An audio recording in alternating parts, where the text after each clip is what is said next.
everybody, my name is Daniel and sorry about that. Hi everybody, my name is Daniel and in today's lesson we're going to be going through namespaces. So let's just get into it. Alright. So namespaces are pretty simple to understand. We're not going to spend a lot of time on them.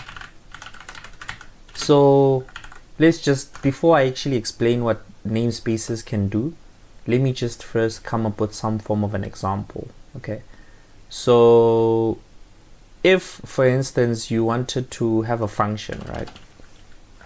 Say you have a function called greetings, right? Like this. And this example, you can find it in every academic textbook, by the way. And let's just say we have a cout statement that just greets the user like that, and then let's just say have a hello world there. So this function, obviously I can call it here like that. I can just call this and run this, and we have hello world right there. Very simple.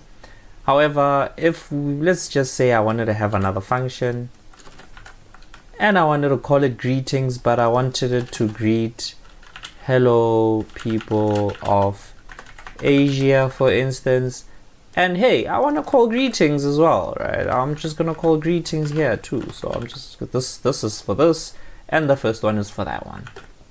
If I were to run this, there's a problem. Already I'm getting an error. It says redefinition of the void greetings. So I'm basically redefining the same function. C++ does not allow that. Okay, so you can't have the same identical functions. However, this function is not doing the same thing that this function is doing, so that's why it's not allowed. Okay, now if I wanted to have these two functions work, I have to use something called namespaces. Okay, so how do you define namespaces and how exactly would that work? So you can just call namespace, and I'm gonna call namespace greeting, let's just say greeting African, right? And then I'll do this, and then inside this namespace with the braces here, I'll just take this function and just pass it over in here, and I'll just make some spaces, indent it properly. So now we have this function, which is a void function, inside of this large namespace called greeting African. And then similarly, I can just do the same for this second one, hello people of Asia. This one I'll call it greeting Asian. This one I'll call it greeting African, and then I'll say hello world African, like that. So, and now as you can see, this function is inside this namespace, this function is inside this namespace, same functions, right? Same name, the names are still the same, greetings, they're just underneath different namespaces. Okay, now so now if I were to call these functions like this won't work. If I run that, as you can see, we get an error right there at greetings, because now it doesn't recognize what greetings is. So now, since I've inserted greetings inside of a particular namespace, I now have to prefix this greetings with greeting African, and then I'll use the scope resolution operator so that obviously to attach the greetings functions, not really to attach, but to make my compiler aware of which greetings or which namespace greetings is coming from, and in this case it's coming from greeting African. Now if I were to call this, let me just comment this out. If I were to call this and run it, there we get hello world African. Now it knows where it's coming from. And then similarly, if I were to greeting Asian scope resolution operator, I save that. If I run this, now you have hello world African and hello world Asian. Now, what exactly did we accomplish here? So what we actually were able to do is to use the same function name. That's the whole point. We wanted to use the same function name to do whatever it is that we wanted to do, because at the end of the day, these functions just do what we wanted to do. It's called greeting. So namespaces, I believe, were introduced in order to allow large programs or people working on large programs to be able to still use the same names for certain things, okay? And so that people are not confused. Maybe you are, for example, you're working on the finance side of things, and then the other programmer is working on the economic side of the company, or I don't know what's another department in a company. So but you understand, maybe the educational part, the finance side, maybe it's in the engineering side of things. So you can use namespaces to differentiate, and you can still use the same kind of function names, right, without overlapping with what other people are doing. You can just work on your own namespace. I'll make a practical example. This was a very simple example. Most of the time you might have say you're creating a program for teachers, okay? I'll get rid of this. You're creating a program for teachers, and you have a teacher. Obviously you may have a teacher in the grade 10 department, and you have another teacher. You may have a teacher who's teaching physics in the grade 10 department. You may have another teacher who's teaching physics in the grade 11 department.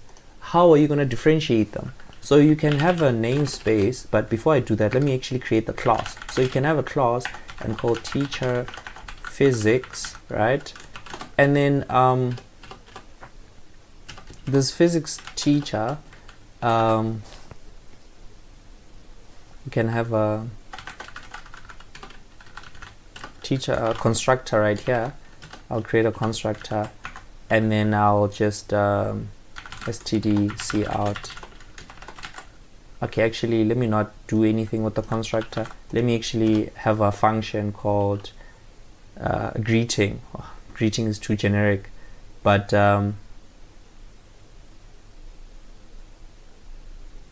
what can I use?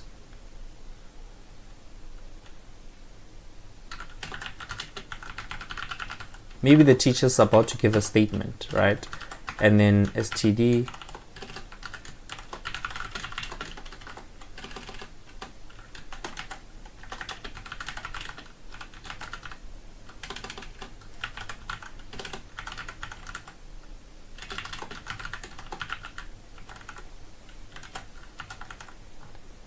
so you have a let me get rid of this constructor.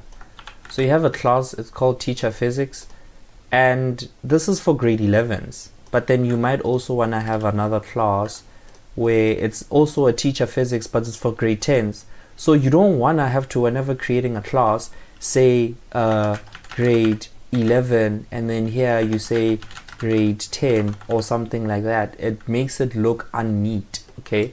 But however, what you want to do is introduce a namespace, and then you can just say namespace grade 11, and then you can just do this, and then you can just include this class, just pop this class entirely inside of this namespace. And similarly, I'm just gonna copy this, similarly pass this namespace inside of this.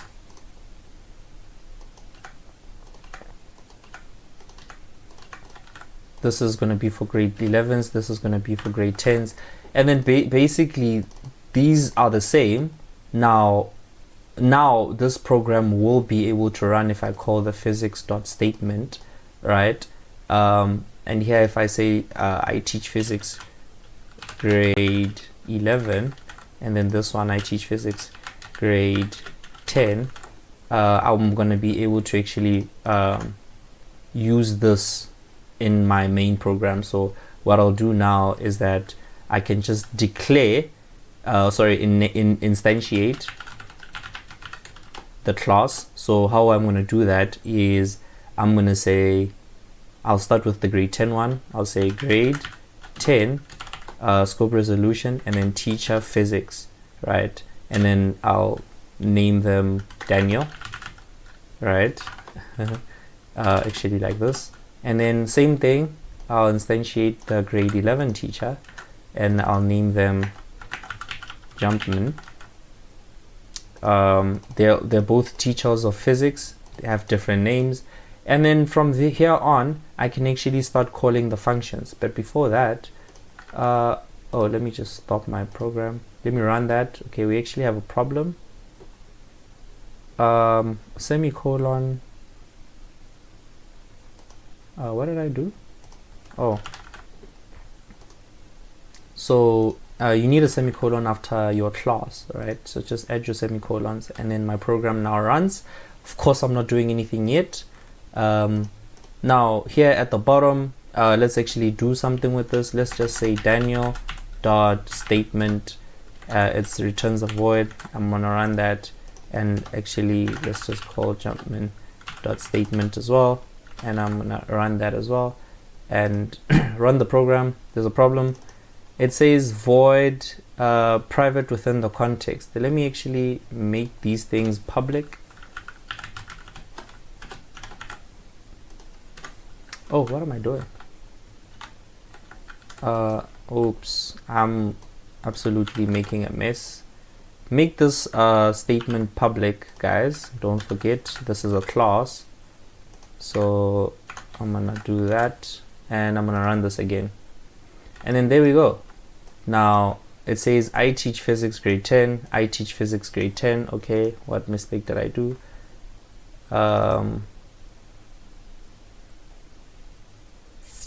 Grade 10, grade 11. Oh, I did grade 10, grade 10. So Jumpman is supposed to be grade 11. So grade 11, teacher physics, and then Jumpman. And then if I run that, there we go. So I teach physics grade 10. I teach physics grade 11. So that's how you can use the scope resolution operator to connect the namespace to the actual class, and then because of that, you can basically have the same class name, physics, teacher physics. And you can imagine how powerful this is, because you can, because of namespaces, you can basically build identical programs. Imagine you build a really large program and you really want to replicate it, and you don't want to, you just want to change really small, minute details. All you have to do is just put everything underneath a namespace, and then start calling the namespace whenever you reference that particular class or function or whatever piece of code. And then you can, because of namespaces, you can also use another name of the namespace to do other things. By the way, this grade, let's just say we have the grade 10, but for the grade 11, we don't have a namespace. You don't have to have a namespace. Let me just get rid of that namespace. So for the grade 11, let me just get rid of this Jumpman. I don't have to have a namespace for the normal class, because this one is underneath its own scope. The grade 10 is underneath its own scope. It won't work unless you prefix it with the grade 10, right? Now, but the grade 11 one, since I removed the actual namespace, I can now start calling this physics class directly. Now, as you can see, I have teacher physics called Jumpman, and I can just call Jumpman dot statement, and I can just call that, and it'll work exactly fine. And it's all because of scopes. Now, obviously, when you have the scope namespace, everything stays in here. So everything, whatever is inside this namespace, can go outside of it. It's restricted to that particular scope. And because this class is just, you know, declared out in the open, it obviously forms part of the entire program scope. So I can call it anyway. Okay, it's visible everywhere. So basically, think of namespaces as like a space box. It's confined to whatever the namespace is, if that makes sense. So that's really it for namespaces. Really not that complicated. And yeah, if you have any questions, please leave a comment. And if you liked the video, please like and please subscribe if you're on YouTube. Thank you very much. I'll see you in the next one.